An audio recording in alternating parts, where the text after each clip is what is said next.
Welcome back to Silent Screams, the channel where we delve into the most terrifying, spine-chilling tales that will keep you awake long after the video ends.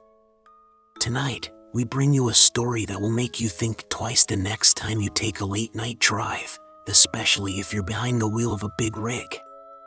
Buckle up, because you're about to hear one of the most terrifying trucker horror stories we've ever come across.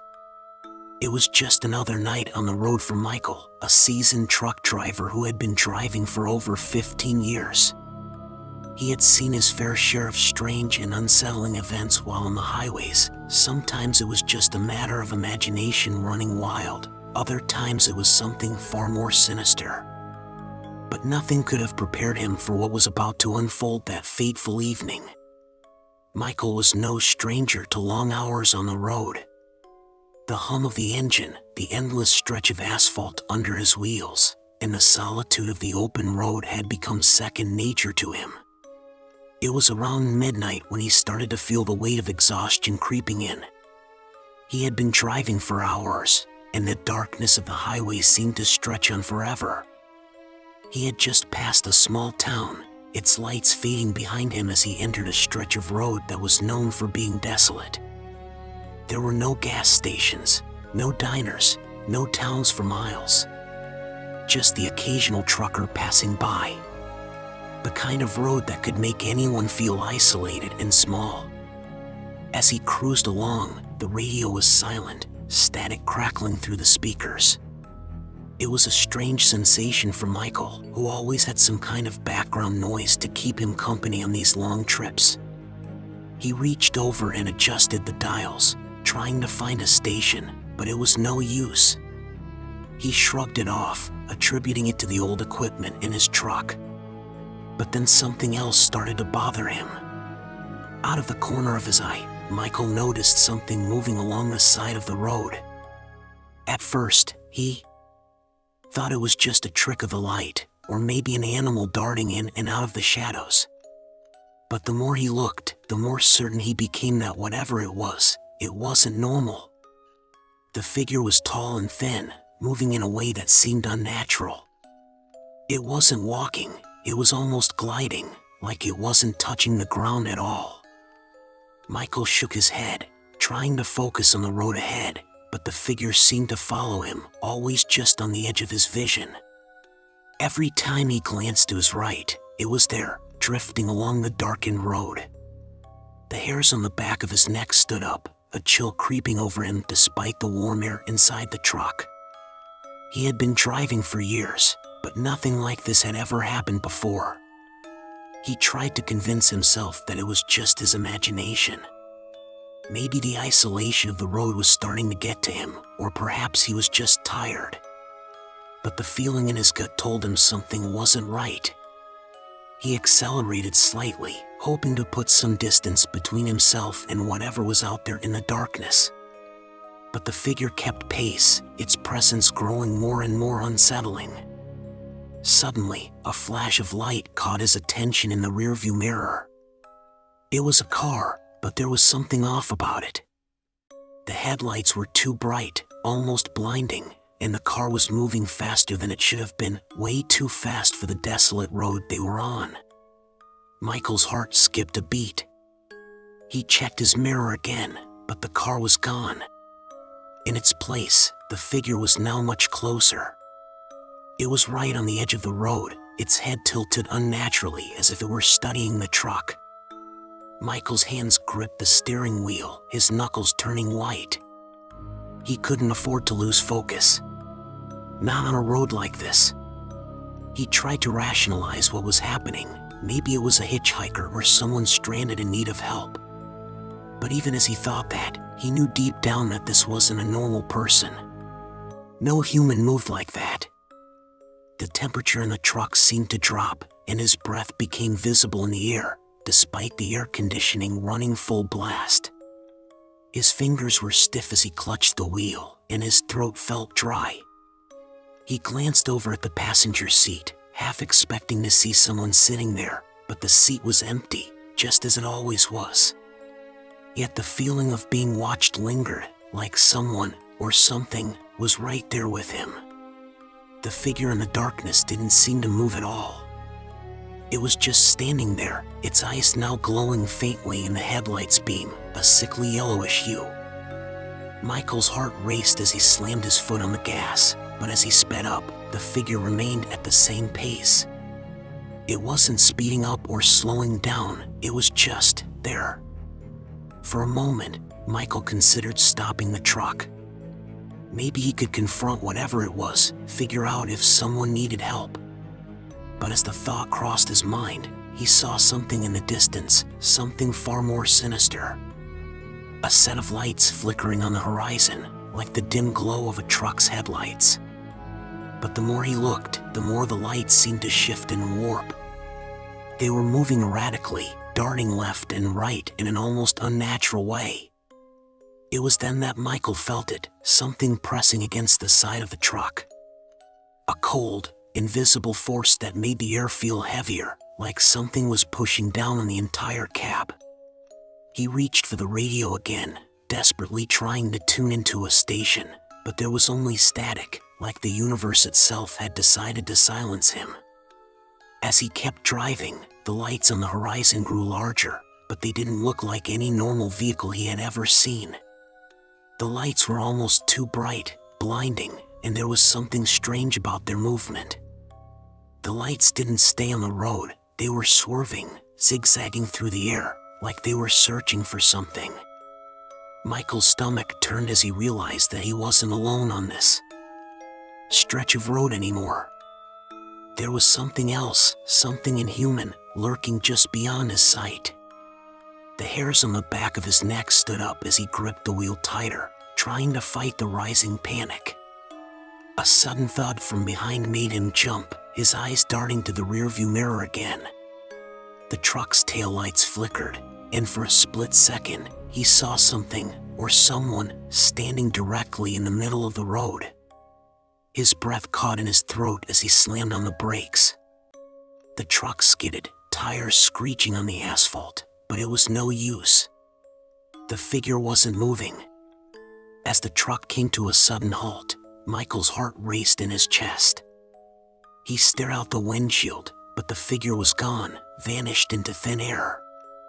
He sat there for a long moment, the truck idling in the middle of the desolate road, trying to process what had just happened. But before he could even take a breath, the radio crackled to life, loud and distorted. Through the static, a voice emerged. A whisper. Faint, but unmistakable. It was the voice of a man, or at least something that sounded like it. The words were garbled, broken, but one thing was clear. Don't stop. The voice seemed to echo in the truck, vibrating in his very bones. Michael froze, his body rigid with fear. He glanced around, but there was no one else on the road. No car, no hitchhiker, no figure.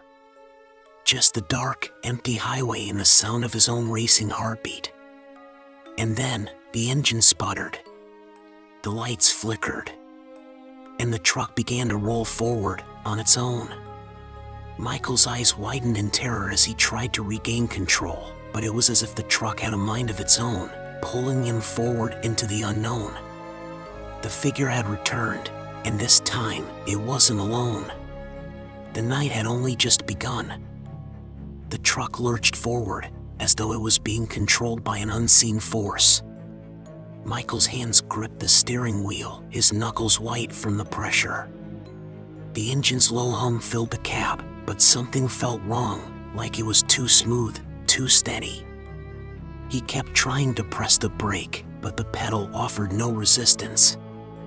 The truck was moving on its own. A sudden cold draft swept through the truck, making him shiver despite the sweltering heat outside.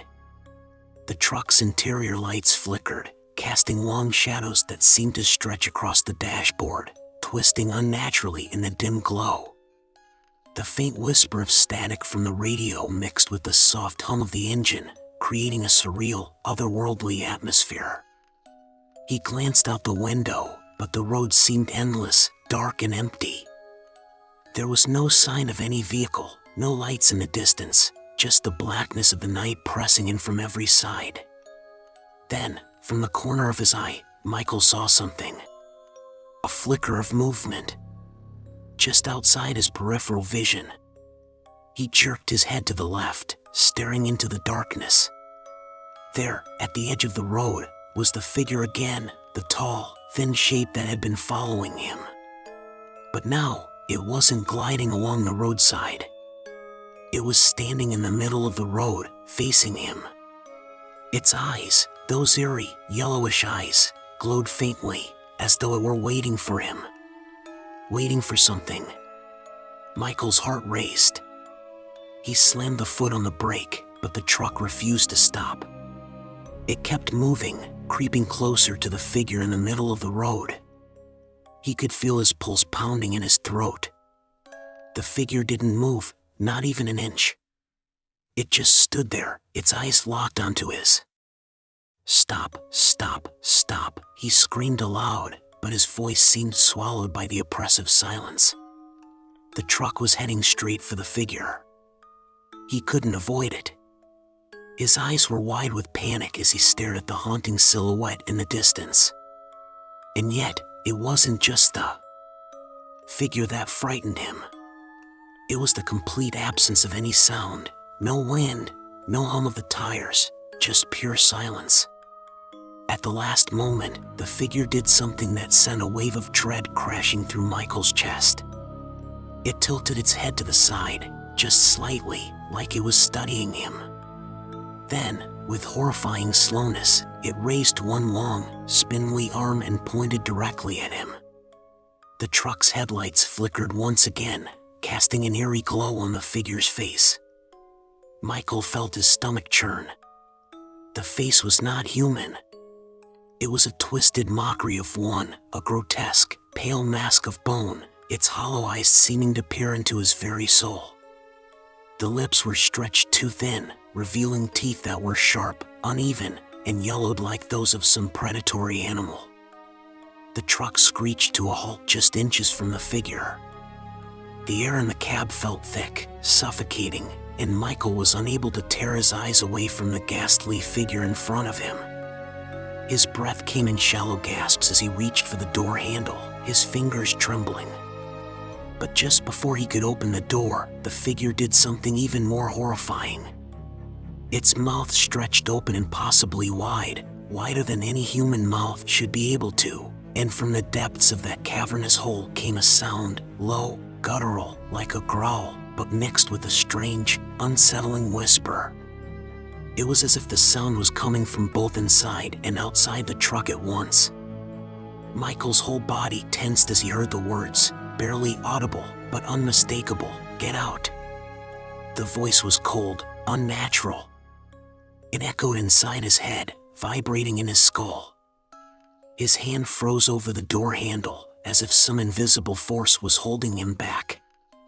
The figure remained motionless in front of him, still pointing, its eyes never leaving his. He wanted to scream, to drive away, to do anything, but his body felt paralyzed.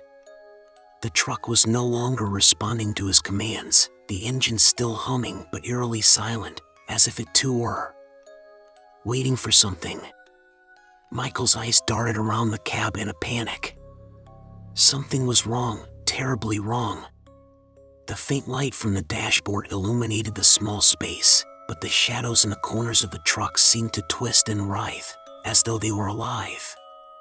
It was like the walls were closing in on him.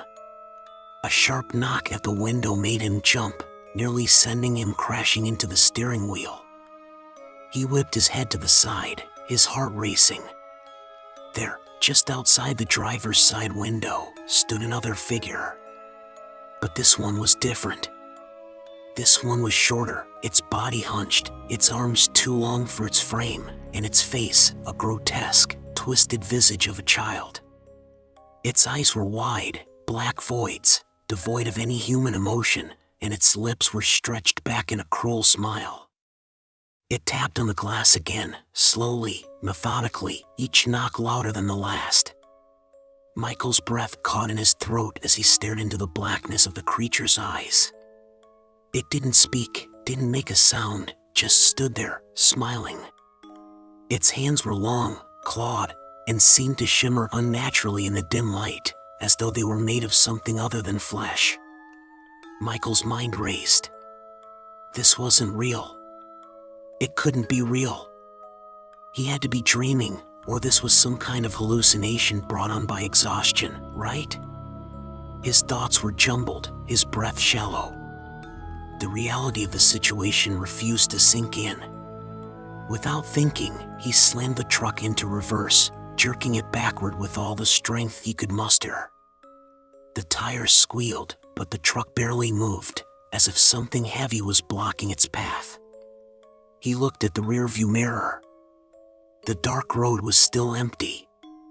There was nothing there. No truck, no figures, nothing. But as he looked up, the figure in front of him, the tall one, had vanished. For a brief moment, Michael thought he might be free.